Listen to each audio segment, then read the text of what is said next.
popular demand, it's John Carter, another movie where somebody goes to Mars, and yet another one that completely bombs. Everyone was talking about this movie when it came out, not because everybody went to go see it, but because everybody didn't go see it. This was a big budget movie and nobody had any interest in it, and it's seen as one of Disney's biggest bombs. But I went to go see it, and honestly, I didn't think it was that bad.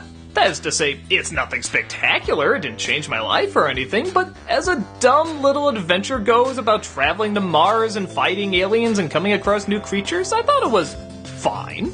John Carter is a war veteran who finds himself traveling all the way to Mars. He finds his gravity is different from everyone else's, so he finds he can actually jump around like a superhero, leaping hundreds of feet in the air. Some of the aliens see this as a threat, but one, played by Willem Dafoe, finds him quite interesting and decides to befriend him.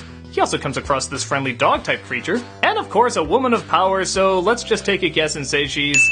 what a shock.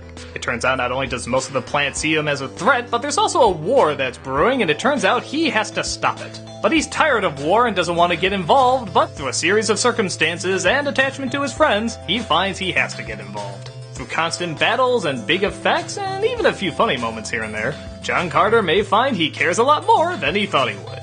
Yeah, that kinda gives you an idea of what this movie's gonna be like. It's a B movie, and it is silly, and it is over the top, but at the same time, the dedication a lot of these people have, particularly the actors, I found myself actually kind of getting invested. I don't know, it reminded me of another Disney film that didn't do so hot called The Three Musketeers. Everyone kinda beats up on it for all the cliches, but they're the cliches I kind of like. Maybe it's the nostalgia in me, maybe there's just a part of me that kind of likes to see something that's big and goofy, but kind of connects to the humanity that I like connecting to.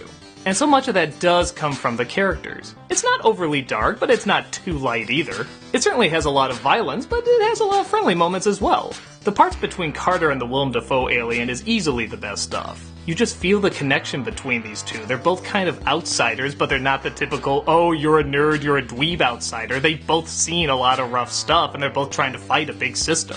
And even the connection between him and this weird little dog is kind of charming. I don't know, there's just something kind of nice and friendly about it, but it has just enough action and sci-fi weirdness that I actually thought it was entertaining.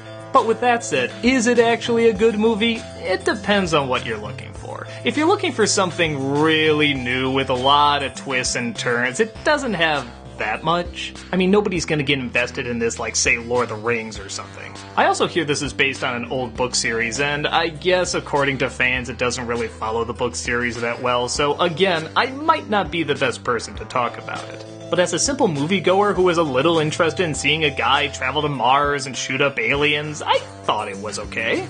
It was visually interesting, it was creative with its ideas, and it has some likable characters. I'd definitely say if you're not familiar with the books and you had any interest after watching the trailer, you'll probably think what I thought of it. If you have a free evening or an afternoon and you just want to pop in some fun sci-fi nonsense, I think this does the job fine. Definitely better than some other Mars-related Disney films. Take a look for yourself and find out.